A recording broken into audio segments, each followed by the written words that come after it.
नमस्कार साथियों, कैसे हैं आप सभी लोग। बहुत बहुत स्वागत है आप सभी का अकाडमिक वार्ता पर। हम लोग आज एकदम नया क्लास पढ़ने वाले हैं। मुगल साम्राज्य। मुगल साम्राज्य। मुगल साम्राज्य इसके अंतर्गत हम लोग पढ़ेंगे बाबर, हुमायूं, सूर्यवंश, फिर से हुमायूं सत्ता में आएगा। उसके बाद अकबर, जहांगीर, शाहजहां, औरंगजेब। क्लास बहुत ही इंटरेस्टिंग होने वाली है। जो स्टूडेंट यूजीसी नेट जेआरएफ की तैयारी करते हैं उनको क्रमिक रूप से क्लासें देखनी चाहिए। आप प्लेलिस्ट में जाएंगे, एंशियंट का और दिल्ली सल्तनत का आपको क्लासें प्लेलिस्ट में मिल जाएंगे। आज से हम लोग नया टॉपिक मुगल काल, जो 1526 से 1707 तक चलेगा, इसको हम लोग पढ़ेंगे। मुगल साम्राज्य के अंतर्गत या मुगल काल के अंतर्गत, मुगल काल के अंतर्गत 1526 से 1707 तक का हम लोग काल देखेंगे। इसके अंतर्गत हम लोग पढ़ेंगे सबसे पहले बाबर को। इसका समय जो रहेगा 1526 से 1530 तक। उसके बाद में हम लोग पढ़ेंगे हुमायूं। इसका जो समय रहेगा वो 1530 से 40 तक। उसके बाद में कुछ समय के लिए सूर्यवंश आ जाएगा। सूर्यवंश में हम लोग 1540 से 1555 तक। उसके बाद फिर से हुमायूं आएगा। फिर हुमायूं को पढ़ेंगे हम लोग 1555 से 1556 तक। यहां भी लिख सकते हैं 55 से 56, है ना। उसके बाद हम लोग पढ़ेंगे अकबर। अकबर का काल जो रहेगा 1556 से 1605। उसके बाद हम लोग अकबर के बाद हम लोग जहांगीर। जहांगीर का जो समय रहेगा वो 1605 से 27 तक। उसके बाद हम लोग पढ़ेंगे शाहजहां। शाहजहां का समय जो रहेगा वो 1627 से 58 तक।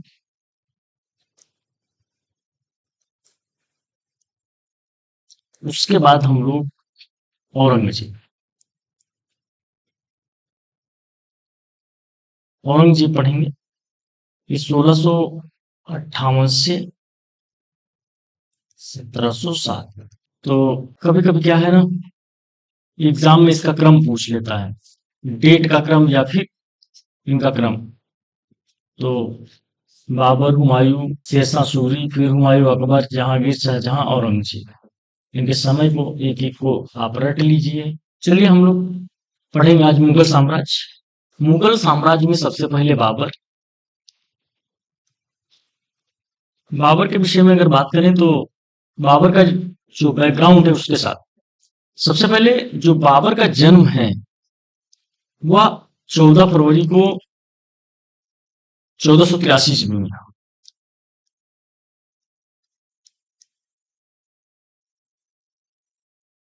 ये फरगना में हुआ था। फरगना मतलब ये है उज्बेकिस्तान।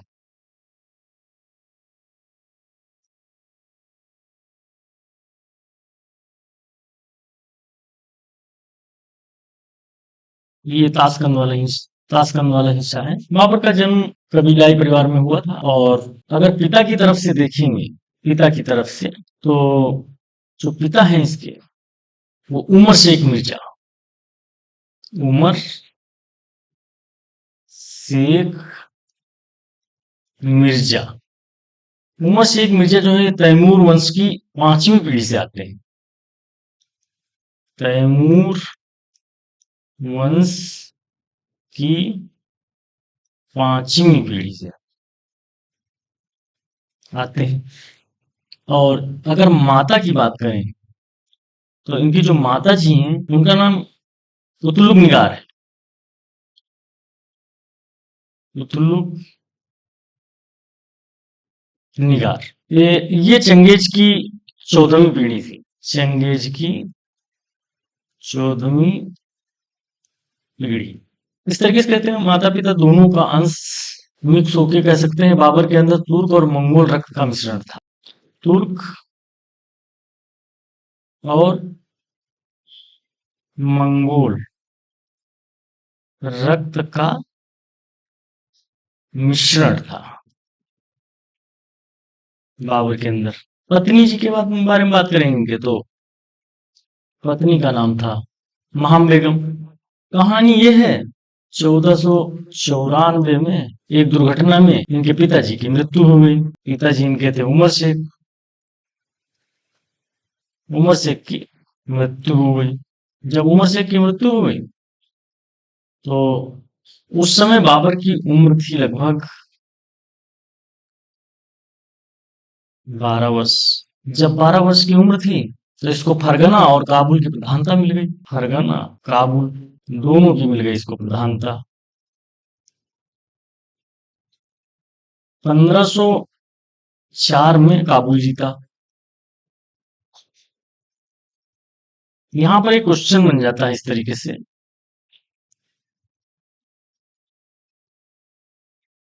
कि 1504 में जब काबुल विजय किया उसी समय इसने 1507 में बादशाह की उपाधि ग्रहण करी। बादशाह की उपाधि ग्रहण करी। बादशाह का मतलब बाद में यही बादशाह बन गया। बादशाह का मतलब स्वामित्व ग्रहण करना।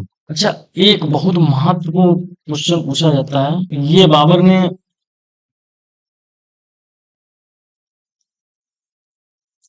तुर्की भाषा में अपनी आत्मकथा लिखी थी। इसकी भाषा एक बार पूछ लिया है यूजीसी ने।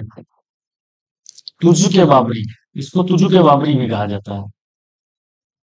तुजु के बाबरी। और इसका जो फारसी में अनुवाद किया फयंदा खान ने किया था।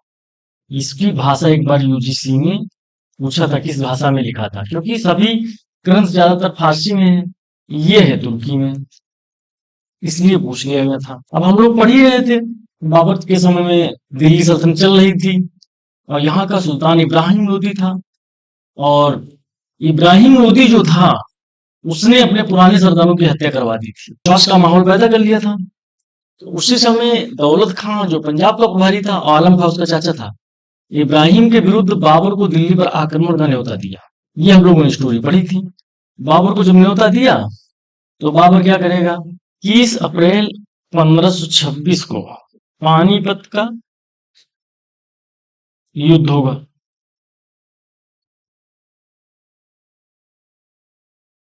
यहां पर ये क्या करेगा, तुगलमा पद्धति का प्रयोग करेगा। प्रश्न पूछा जाता है,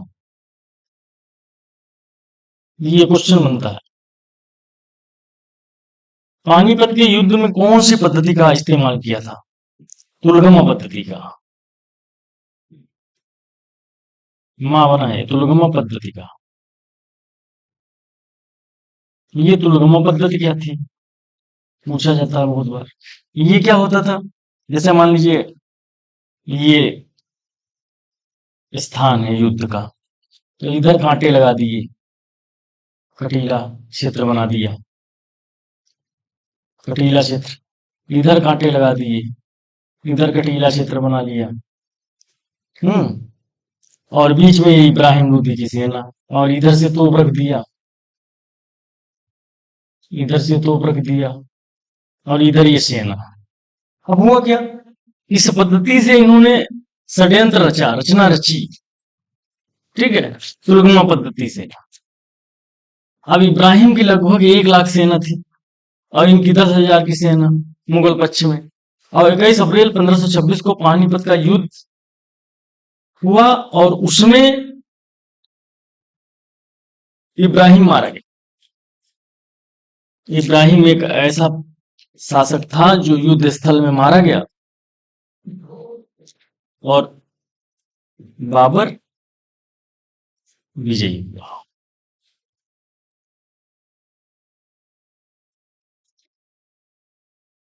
अपने नाम का खुतबा पढ़ेगा। रुतबा का मतलब होता है संप्रभुता।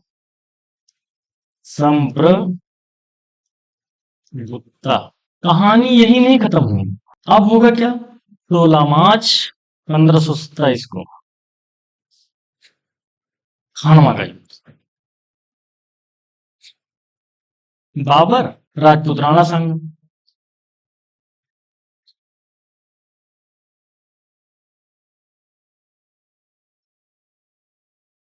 इसमें राजपूतों की हार हुई।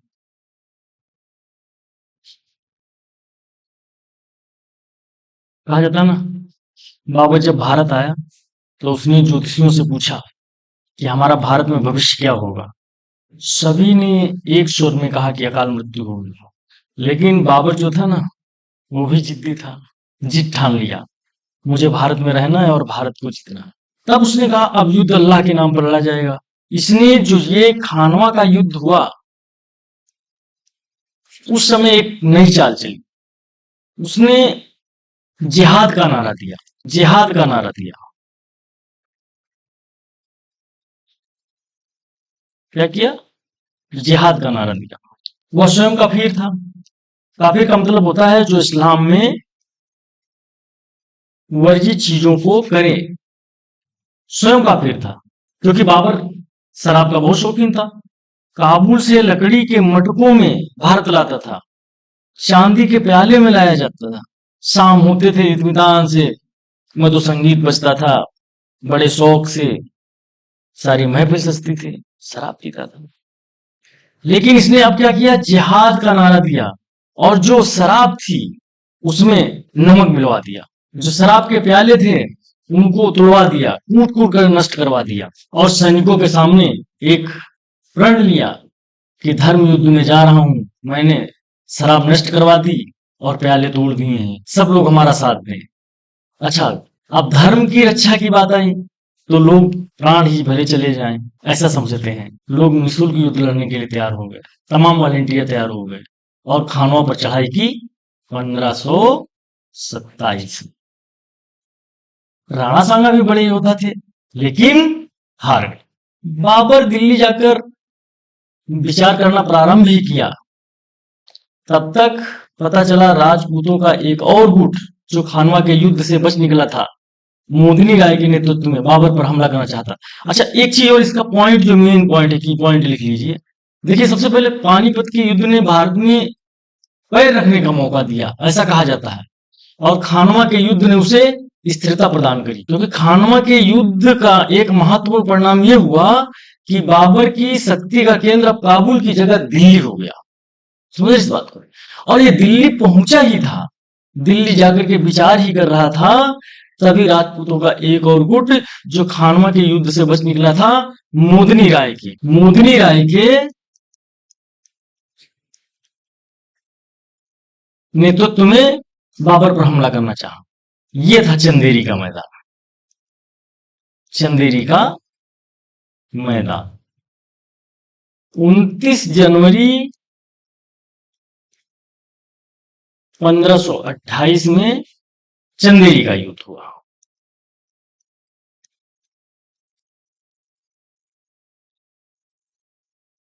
अब क्या होगा? चंदेरी के युद्ध में मोदिनी राय हार गया। इस युद्ध को जीतने के बाद बाबर अभी सांस ही ले रहा था, तभी 15 मई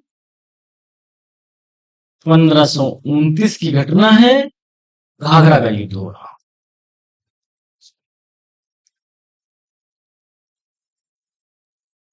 इस युद्ध को, घाघरा का जो युद्ध है, इसको कौन करेगा? ये होता है महमूद लोदी। महमूद लोदी सिकंदर लोदी का वंशज था और ये बिहार की तरफ भाग गया था। इसने क्या किया? तो इसको इस तरीके कह सकते हैं, अफगानवास, अफगान बनाम बाबर। ये बाबर का अंतिम युद्ध था और अगले ही वर्ष 1530 को उसकी मृत्यु हो गई।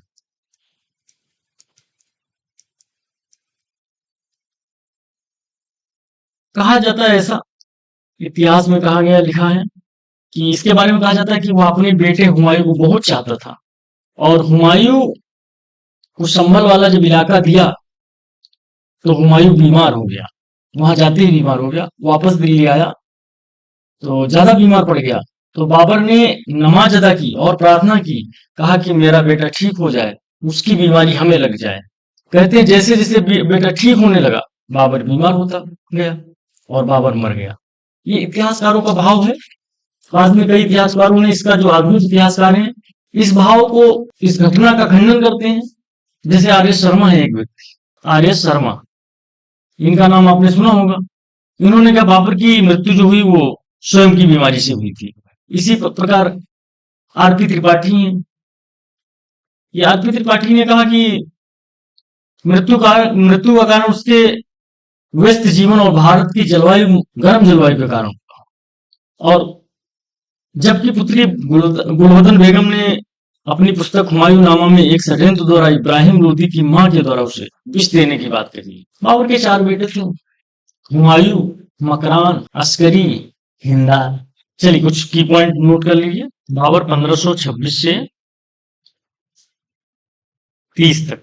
सबसे पहला पॉइंट ये है कि 1504 में काबुल को जीता। काबुल को जीतने के बाद उसने 1507 में 5 साल को उपाधि ग्रहण की।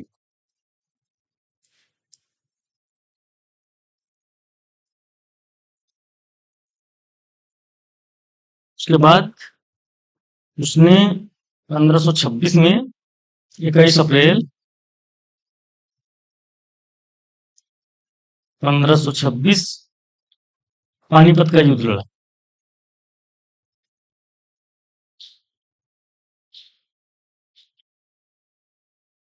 इसमें इब्राहिम लोदी मारा गया।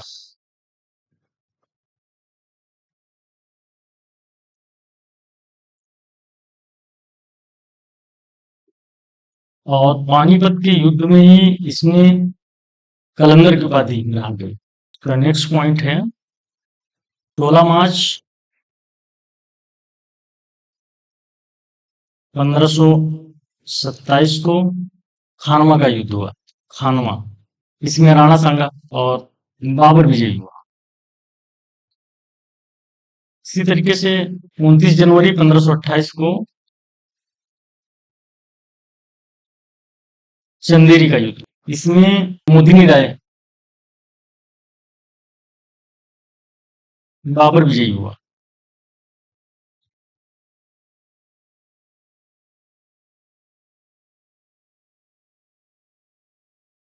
उसका नेक्स्ट है 1529 को 5 मई 1529 को घाघरा का युद्ध हुआ, इसमें भी बाबर विजयी हुआ। और उसके बाद 1530 को बाबर की मृत्यु हुई।